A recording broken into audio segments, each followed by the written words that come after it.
I don't know if we sang too much or what, but my throat has this tickle in it now. I'm not getting sick, but I can't seem to clear my throat. Anyway. All right. This evening, I'd like us to, we're going to be in 2 Kings chapter 5. 2 Kings chapter 5. And this is one of the best stories in the entire Old Testament. I absolutely love this story.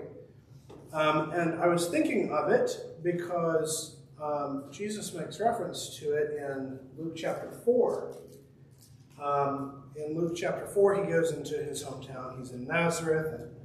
And, he goes into the synagogue, and he's not having a great time in the synagogue in Nazareth. Because when you're around people who knew you when you were a small child, you don't get a lot of respect. That's just the way it is. Because that's what people picture, and that's what people remember you as. And they don't have any respect for Jesus, because they still, I still remember when you were a little boy. I remember changing your diaper. I mean, there's no respect, and Jesus doesn't receive any respect in his hometown. And that's where he mentions that in the days of Elijah, there were many widows. And, you know which one Elijah got sent to? He got sent to the one in Zarephath, which is in Sidon, which was their enemy. That was where all the pagans lived. And in the days of Elisha, there were many lepers. And you know who got healed from leprosy? Naaman the Syrian. None of the Israelites. And this makes them angry, because he's making this point that among God's people, there was no one with any faith. And the people who had the most faith at that time were pagans, which is a pretty glaring indictment on that people. And Jesus says, this is what it's like for me too. By the way, if you want to see something really fun, go over to Luke chapter 6, and you'll notice that Jesus does the same thing. And I think there's a reference. Jesus gets his own Naaman and his own widow Zarephath. I'll let you find that on your own. That's an Easter egg in the Gospel of Luke for you. But 2 Kings chapter 5, since I was a little boy, this has been one of my favorite stories. And we're going to read through this. And I just want to point out a few lessons along the way. Now Naaman, commander of the army of the king of Aram, or Syria. We talked about Aramaic last week. Aramaic comes from Aram, or Syria. Commander of the army of the king of Aram of Syria was a great man with his master and highly respected, because by him Yahweh had given salvation or deliverance to Aram. The man was also a mighty man of valor, but he was a leper. Now the Arameans had gone out in marauding bands and had taken captive a little girl from the land of Israel, and she waited on Naaman's wife. And she said to her mistress, I wish that my master were before the prophet who's in Samaria, then he'd cure him of his leprosy. Then Naaman went in and told his master, saying, Thus and thus spoke the girl who's from the land of Israel. And the king of Aram said, Go now, I will send a letter to the king of Israel. So he went and took in his hand 10 talents of silver, 6,000 shekels of gold, 10 changes of clothing. And he brought the letter to the king of Israel. The king of Israel, his citadel is in the city of Samaria. So it makes sense. He's the guy to reach out to. So now, as this letter comes to you, behold, I've sent Naaman, my servant, to you, that you may cure him of his leprosy. Now it happened that when the king of Israel read the letter, he tore his clothes and said, Am I God to put to death and to make alive? This man is sending word to me to cure a man of his leprosy. But know now, and see how he's seeking a quarrel against me. It sounds like he's being taunted. Now it happened when Elisha, the man of God, heard that the king of Israel had torn his clothes, he sent word to the king saying, Why have you torn your clothes? Now let him come to me, and he shall know that there is a prophet in the land of Israel. So Naaman came with his horses and his chariots and stood at the doorway of the house of Elisha. And Elisha sent a messenger to him, saying, "Go wash in the Jordan 7 times, and your flesh will be restored to you, and you'll be clean." But Naaman was furious and went away and said, "Behold, I said to myself, he will surely come out to me and stand and call on the name of Yahweh his God and wave his hand over the place and cure the leper. Are not Abana and Pharpar, the rivers of Damascus, better than all the waters of Israel? Could I not wash in them and be clean?" So he went away in wrath. Then his servants approached and said to him, and spoke to him and said, "My father, had the prophet spoken with you to do some great thing, would you not have done it? How much more then when he says to you, 'Wash and be clean'?" So he went and dipped himself 7 times in the Jordan, according to the word of the man of God, and his flesh was restored, like the flesh of a young boy, and he was clean. Then he returned to the man of God with all his camp, and came and stood before him and said, "Behold, now I know that there is no God in all the earth but in Israel. So now please take a blessing from your servant." And he said, as Yahweh lives before whom I stand, I will take nothing." And he urged him to take it, but he refused. So Naaman said, "If not, please let your servant at least be given 2 mules' load of earth. For your servant will no longer offer burnt offering, nor will he sacrifice to other gods, but to Yahweh. In this manner may Yahweh pardon your servant when my master goes into the house of Rimmon," and apparently this is the name of one of their gods, "to worship there, and he leans on my hand, and I bow myself in the house of Rimmon. When I bow myself in the house of Rimmon, Yahweh pardon your servant in this manner." And he said to him, "Go in peace." So he went from him some distance. Then Gehazi, the young man of Elisha, the man of God, said to himself, "Behold, my master has spared this Naaman the Aramean by not receiving from his hands what he brought. As Yahweh lives, I will run after him and take something from him." So Gehazi pursued Naaman, and Naaman saw one running after him, so he came down from the chariot to meet him and said, "Is all at peace?" He said, "All is at peace. My master has sent me, saying, Behold, just now 2 young men of the sons of the prophets have come to me from the hill country of Ephraim. Please give them a talent of silver and 2 changes of clothes." Then Naaman said, "Be pleased to take 2 talents. And he urged him and bound 2 talents of silver in his 2 bags, 2 changes of clothes, and gave them to 2 of his young men. They carried them before him. So he came to the hill, he took them from their hand, and he deposited them in the house. Then he sent the men away, and they departed. But he came in and stood before his master. And Elisha said to him, "Where have you been, Gehazi?" And he said, "Your servant went nowhere." Then he said to him, "Did not my heart go with you when the man turned from his chariot to meet you? Is it a time to receive money, receive clothes, and olive groves and vineyards and sheep and oxen and male and female slaves? Thus the leprosy of Naaman shall cling to you and to your seed forever." So he went out from his presence a leper as white as snow. Now, this Gehazi fellow, we just read the worst story about him. Okay, there's other, if we read the preceding chapters, that's where we see the positive side of him. I mean, he's not just always this conniving, right? We get the end of the story. I think he shows up one more time after this. But yeah, so if someone ever calls you a Gehazi, now you know this is what they're referencing.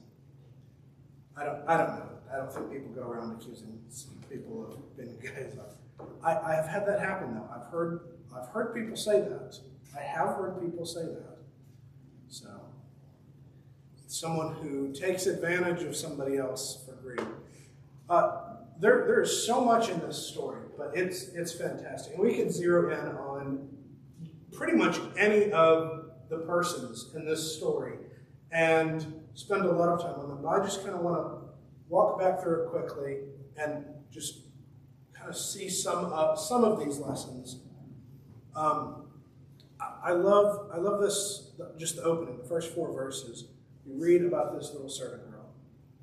I mean, this is really not probably the best day of her life, but there are multiple times in Scripture. This is one of these. We might look at Daniel as an example as well, where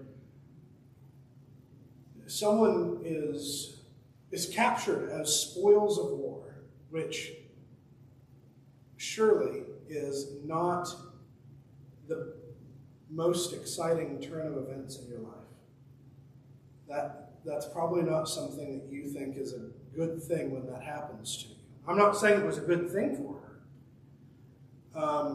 I mean, she ends up in probably one of the best kind of, positions that you could have, is, the house that she's staying in, the family that she's working with. But I want you to see that this is the last place we would expect God to be working. This is not who we're expecting. When we read through Scripture, we read about all these great people. We read about all these people in positions of power. We read about kings and princes. And through the books of Samuel and Kings, you mostly read about prophets and kings. You don't read about a lot of servants. But God is working. God works through his servants as well. This might not be the kind of person that we're expecting God to use. But she's able to accomplish something great. I also want you to see this. How many people could name and have heard about this prophet? I mean, he's a commander. I mean, think like a general, right? I mean, he's like a colonel or a general. He's a very high up position. He has access to all kinds of information. He has more access than anyone. And to show you this, look at verse 5? He's able to go straight to the king, and basically I don't know if this is from the royal treasury or just a gift from the king himself. I don't know. But he receives this amount of money to basically pay for these medical services. This is an astounding amount of money. The amount of money he brings with him on this trip is roughly equivalent to $750 million. $750 million. This is 750 pounds of silver, not including the gold. 750 pounds of silver. I mean, that's a ton of silver. That's a lot of money. Naaman is not a nobody. I promise you, everybody in Israel knows who this man is, and they're usually not hearing his name in a positive context. This is. Think of one of the generals of our enemies. Trying to remember the General Soleimani from Iran. Okay, we kind of know who that guy is. Maybe not super well, right? But he was a big deal. And usually, if we hear his name, it's not the guy that we want to. We're probably not welcoming him into our country. But that's who Naaman is. He's this great leader of their enemy. He just got back from raiding the nation, and he hears about this prophet from this little slave girl. No one else was ever going to mention Elisha to him. If you don't speak up Probably no one will. It seems like someone else might, but if you don't speak up, no one will. If you aren't sharing the gospel with people who don't have it, if you aren't the one pointing people in the right direction, they're not going to be put on the right direction. And this little girl decides to speak up. And you see how it completely changes Naaman's life. And I can't imagine how good her life was after this. When he gets back and he's actually healed. I would like to know, what her life was like after that. I'm very curious. Okay. So we have the servant girl. Then we have the king of Israel, who is, by the way, this king of Israel here, this is King Ahab. It doesn't mention his name here, but at this point in time, this is King Ahab. This is the great King Ahab who has the hate-hate relationship with Elijah and now with Elisha. He knows where Elisha lives. He can't stand Elisha. He knows the kind of powers that Elisha has. He knows the great things that Elijah has done. And yet, for whatever reason, he decides to pretend that he doesn't exist. And again, here we have the opposite of this thing. He doesn't want to say anything. I don't know. He thinks it's going to cause a fight. He's being taunted. If I say the wrong thing here, it's going to ruin our relationship. And I think a lot of us have this fear, that if we speak up and we say something, we're just going to ruin any opportunity moving forward. And I'm not saying we should never have tact and we shouldn't be careful. I am telling you that if that is your mentality, you're never going to accomplish a thing.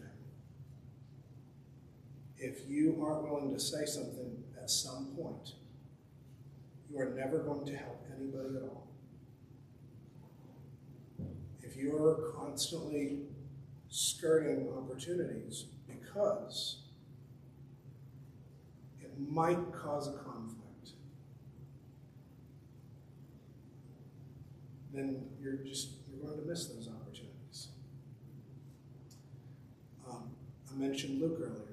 In Luke chapter 12, Jesus says something very interesting about how he does not come to bring peace, but to bring a sword. And he says, in a household of 5, there's going to be 3 against 2. There's going to be 2 against 3. You're going to have the father against the son, the mother against the daughter, the mother-in-law against the daughter-in-law. I mean, that's a household of 5. A son, a daughter, and the son's wife against the parents. There's this conflict. I don't know which direction it is. These things happen. If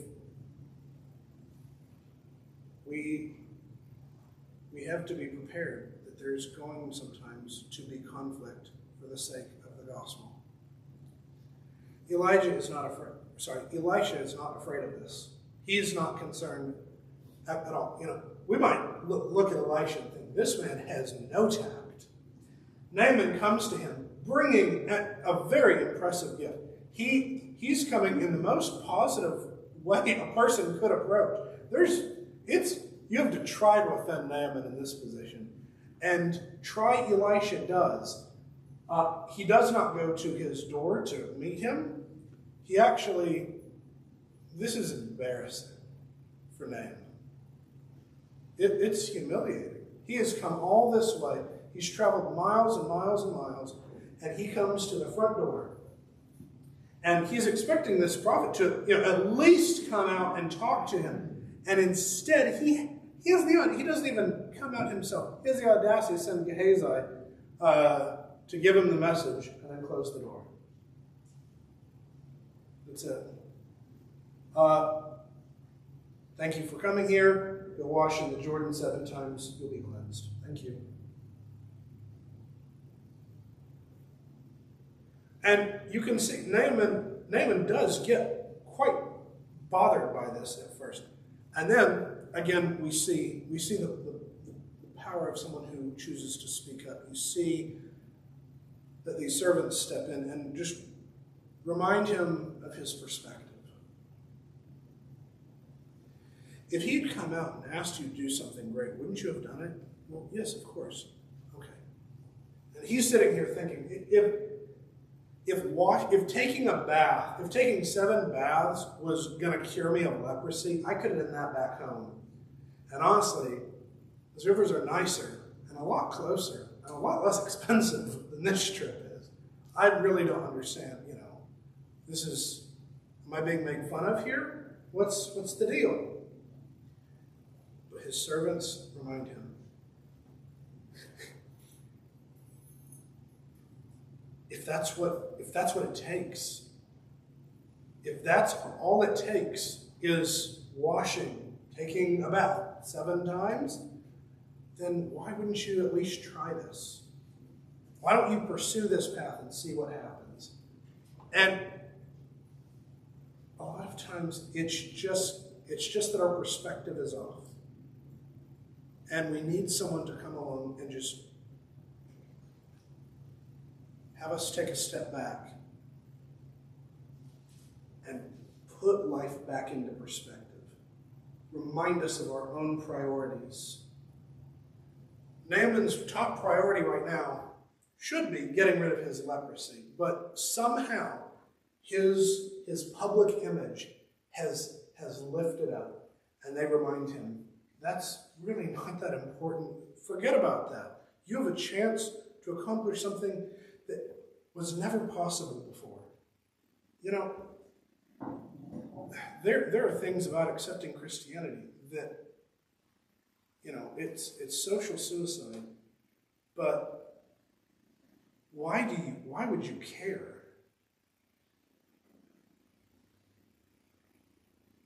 And what it offers is peace. And what Jesus offers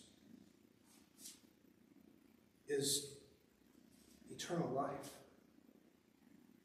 Why would anything else ever matter? And our priorities get jumbled up, and other people's priorities get jumbled up. And that's what we're here for, is to remind each other and straighten these things back out. Take a step back and look at this. And that's what these men do. He says, you know what, you're right. And he does it, and you know what? I bet for years later he chuckled that he almost let a little bit of embarrassment cost him his life. I can't imagine how funny that was after the fact. That's more embarrassing than what Elisha did to him, is the fact that he almost gave that up because, it sounded silly to him. And then, of course, the second half of the chapter, we get this really sorrowful story about Gehazi. And Gehazi is the man who has had everything put in front of him. He has had righteousness modeled in front of him his entire life. He's actually lived a very good life, a very righteous life. He's been a follower of God for years and years. And then one day he gets an offer that is just too tempting. I mean, he doesn't even try to take the whole thing, right? He says, just one talent, right? One talent. That's all I want. One talent, which is like, was that like $70 million? That's all. He's not trying to take the whole thing. He's not trying to rob Naaman, right? Naaman was prepared to offer this. But it's the problem isn't even that he was taking something from Naaman that Naaman wasn't willing to give. Naaman was actually willing to double it. He says, sure, if you want to. I'm not going to say no. Sure, why not? And so he accepts the 150 pounds of silver, these millions and millions of dollars. He accepts it because, why not? But you see that, as Elisha says, when you left here, my heart went with you. You gave it all up. You could have continued. Again, we're talking about, as far as being a servant, the kind of privilege that you can have. He's privileged to be the servant of Elisha. How cool would it be to have a mentor with that kind of knowledge and experience and that kind of relationship with God to help teach you? How cool would that be? And he throws it away.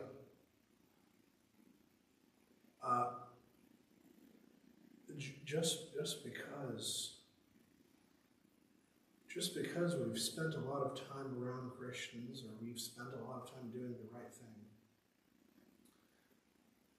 that doesn't mean a little bit of temptation can't do a lot of damage. And a little bit of temptation does a lot of damage to Gehazi. It doesn't take much. It just takes this one event. And everything